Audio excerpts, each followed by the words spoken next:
Nos fins de semana de verão, milhares de cariocas saem de suas casas nos mais distantes subúrbios em busca de um lazer. Wish Dragon is computer animated. It's kind of like a fantasy comedy, I guess Chinese aesthetic remake of Aladdin, essentially. It was written and directed by Chris Appelhans, and Columbia is putting this one out. And yeah, I don't know too much about Chris Appelhans' career. I know that he's like kind of like an illustrator. He's done a lot of production design. And he's done some kids books like I think Sparky and a Greyhound, a Groundhog, and a few. He's an interesting guy. Not exactly someone who tends to be on our radar in the film world, but yeah. So this movie, like I mentioned before, it is really like the Aladdin setup, where it's kind of like there's a genie, but it's a wish dragon, and instead of a lamp, it's a teapot. And we have our main character, Din, voiced by Jimmy Wong. And he lives in, I don't think they ever say like where they live exactly. I assume it's maybe like Beijing, Hong Kong. It's somewhere in China. And it's like a big city. And Din, he's working class. He doesn't have a lot of money. He grew up very poor, but he has aspirations because his childhood best friend, who he misses dearly, Lena, voiced by Natasha Liu Bordizzo, she has become sort of like the Mary Jane Watson of this world, like Jasmine. She's very rich and she's like a model. She's on this big billboard that he sees every day, like in Spider-Man 2. And he wants to reconnect with her. And this movie is kind of weird in the sense that, like, okay, use social media, but I guess that just can't happen for reasons the movie doesn't get into, because this does take place, I should say, in the modern day. And eventually, though, Din comes across this wish dragon voiced by John Cho.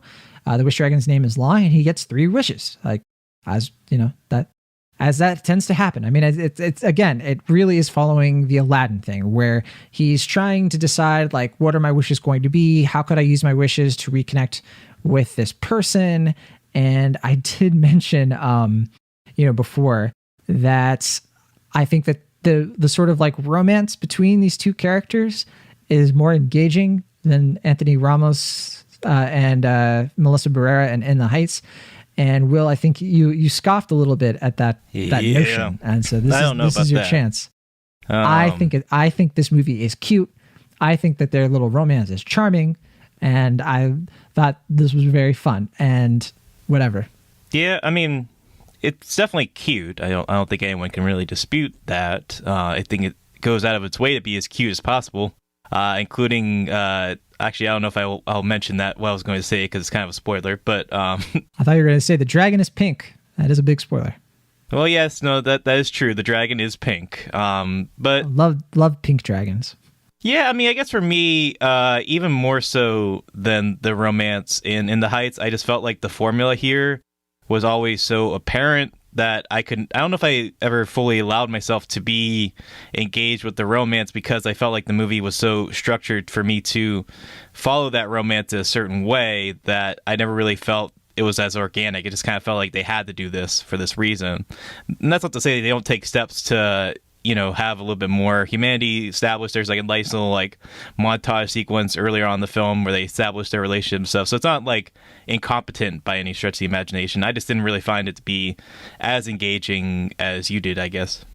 I don't know. I was kind of telling you, I saw like half of this movie and then I had to stop, and then I was complaining about it to you at one point. And my complaint was that there's this whole thread of the movie about like, it's not about the money, it's don't worry about the price tag. It's that song, the whole song the whole movie is about like, yes, this dragon really just wants him to get his 3 wishes over with. Right. And he's just like, just wish for money. Money will solve your problems. And like, yeah, I'm thinking to myself, yeah, it would. Like, it would solve all of his issues. Like, he'd be able to do all the things that he's trying to do.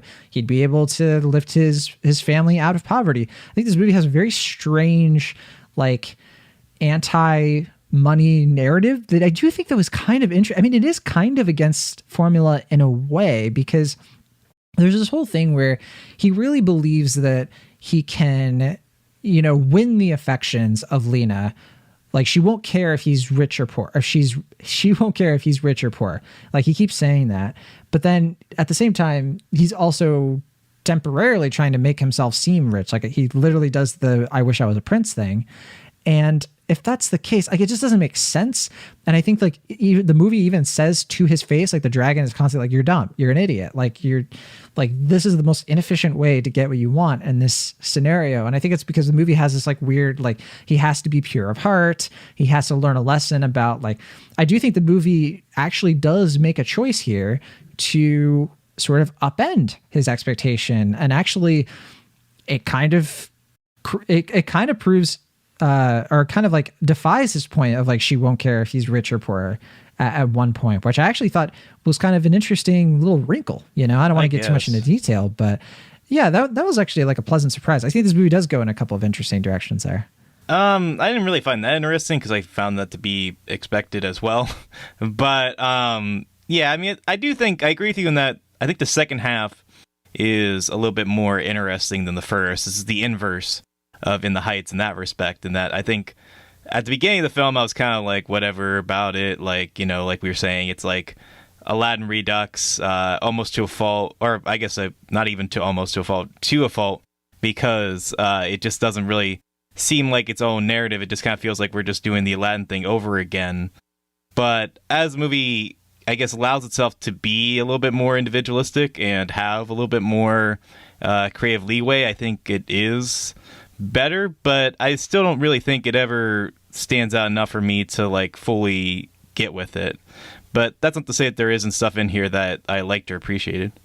Yeah, I was caught up in it, to be totally honest. I think the things that I like that they did do a little bit differently here, I think that Long is extremely different from the genie, from Aladdin. Like, they're totally different characters.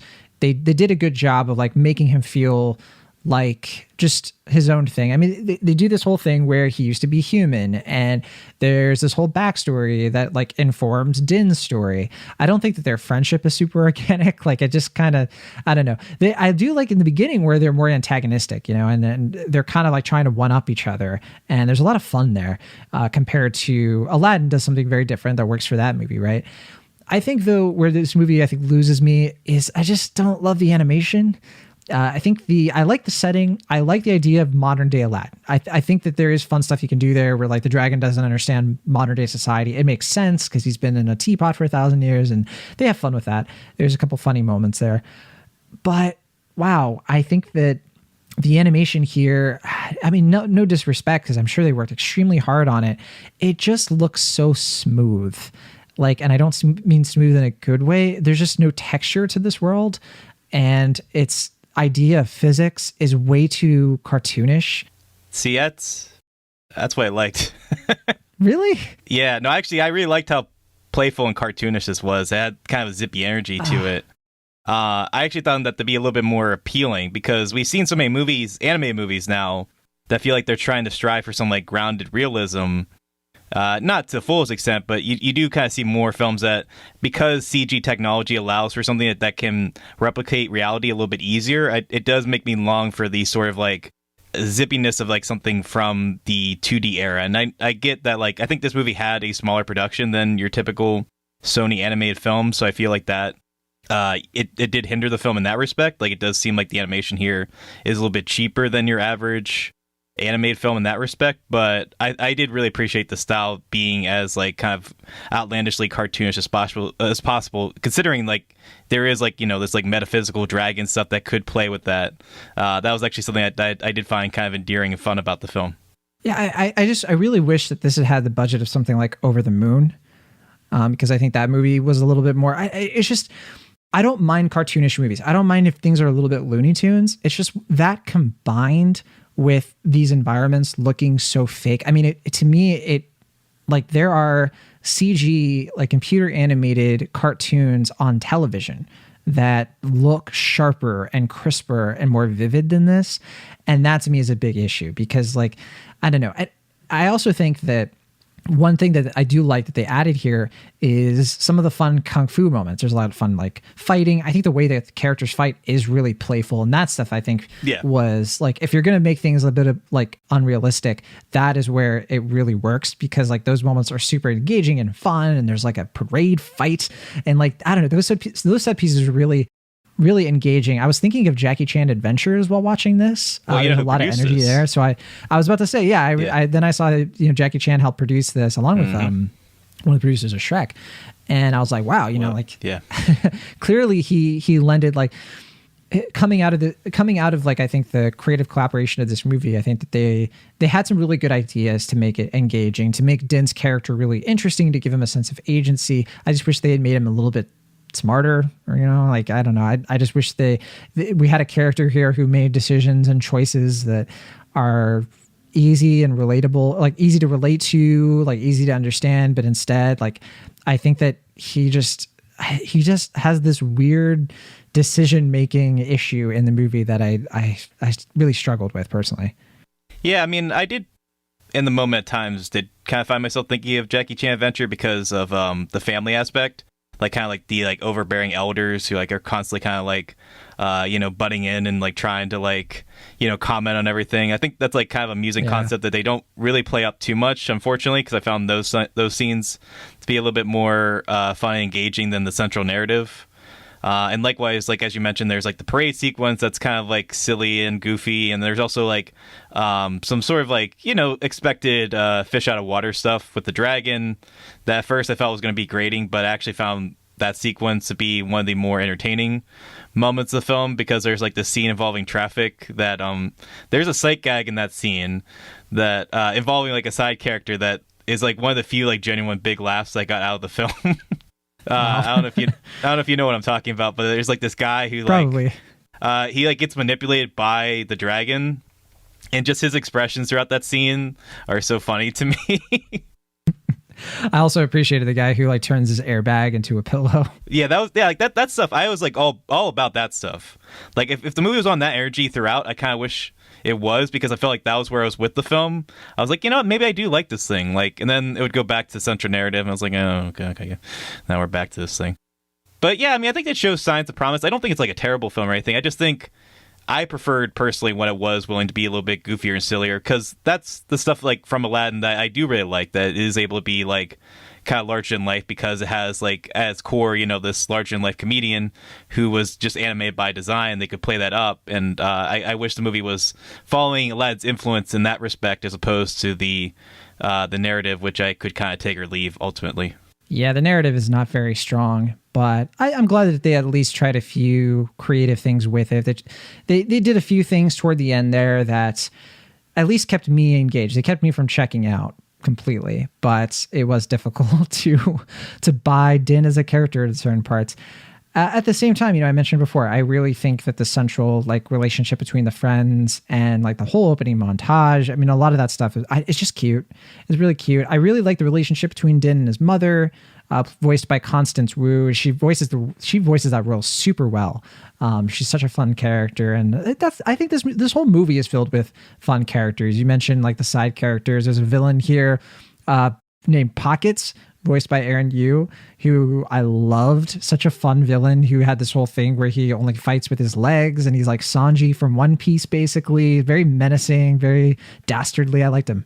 I mean, not only that, I also found it amusing that like he didn't ever use his hands. Like when he points, he uses his legs and stuff. That was kind of a neat creative design choice, I felt. Like stuff like that. Yeah, like and that's also like, again, like when the movie is willing it to be as like kind of goofy and over the top as possible. Those are moments that I found it to be like kind of fun and endearing. It just when it tries to be like other animated films in the Aladdin fashion, I found it to be kind of tired and formulaic. I'm kind of surprised too that I know Jackie Chan voiced Long in the Chinese dub, the Mandarin dub of the film. I'm kind of surprised they didn't have him voice the American one. I'm really glad they got John Cho. I think he does a great job, but I thought that was kind of interesting too when I saw that. Yeah, I thought John Cho was fine. It sounded like he was doing like a Justin Theroux impression at times, which I found kind of weird. I don't know. I didn't think of Justin Theroux. I thought of like I don't know. I was kind of thinking of like Paul F. Tompkins a little bit. I don't know, just like this very stagey, like, very over the top. It's definitely not the typical thing you would expect from John Cho, but I guess it worked for me. Yeah, because when the character came in, I was just like, oh yeah, legendary impressionist John Cho is here. But I do appreciate, like you said, like it's not him like doing a Robin Williams impression. He's doing a different sort of character. Nothing like terribly original, but at the same time, it's not like he's just doing the genie again. It didn't have the same issues like with Will Smith in the live action Aladdin movie where he had to like kind of like split the difference. He is allowed to make a character a little bit more true to his own acting style, and I think it was fine. Like I didn't love it, but it worked better than I thought from the onset. But yeah, I don't know. I'm still kind of so on the film overall. Yeah, I'm a pretty high B-. I think that it's mostly solid. It's just got some errors, some weird creative choices that I don't think work all that well. But I think, yeah, as a kids movie, it's got so many like little moments of charm. It's I think a satisfying little crowd pleaser of a Netflix movie. The fact that you can just pop it on Netflix, I think kids like it, and I enjoy the setting. I enjoy just sort of like probably the quick energy of the story. Like it doesn't dwell too long on anything. It kind of just moves at a pretty quick clip. So I'm a very, very tepid but ultimately enthusiastic fan of the movie. So B- for me. What about you? I'm a little lower, but not terribly so. I'd give it like a semi-high C+, just because I think it's almost there. Like I said, the stuff that works, I do find amusing and charming. I do agree with you that maybe if I saw this in theaters, the like cheapness of the animation, the sort of plasticness of it, might have deterred me a little bit. There is at times I was kind of thinking like, is this an Illumination movie? And I had to remind myself that was Sony because it did have kind of like an Illumination vibe at times. That was a little distracting, but overall, I mean, when it was bombastic and silly, I was with it. When it was trying to be a kind of more traditional family film narrative, I guess I just wasn't connected with it in the same way. Not to say that the moments like that are bad. It just didn't. I just felt like we've seen that enough to where the movie didn't really allow itself to push too far beyond that to really justify doing the story over again.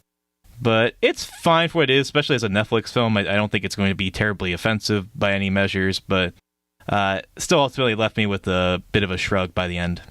Yeah, and in terms of animated films, I mean, the fact that I like this as much as I did seeing it right after watching Luca. And, I can't get into detail of what I thought of Luca, the new Pixar movie, but I have seen reviews of Luca that essentially are like, oh, it's kind of average. I'm like, no, it is. Average is this movie. This is average. Like, I think some people are kind of like, they have like these goggles on or something where they seem to think that like, a certain type of Pixar movie is the only one that's like a high quality, which I mean, come on, like I guess because we see so many of these animated movies, it's just, there's no comparison. I mean, like in terms of like the like how much effort, how much like constant rewriting and editing goes into the story of a Pixar movie versus, to me, I think sometimes these movies, like they just don't get that same amount of care and attention, which in the story department, which is regrettable because this has the potential to, I think, to be really, really, really good. I mean, it does have the limitation of being so slavish to Aladdin, and I think they know that, and they kind of have to lean into it. But otherwise, I mean, it's perfectly fine. Yeah, I mean, for what it's worth, I would definitely watch Wish Dragon before I rewatched the most recent live-action Aladdin movie. So yeah, same here. Yeah, so that's a little feather in its cap, I guess. All right, well, that is Wish Dragon. It's available to watch right now on Netflix. It is only 98 minutes long.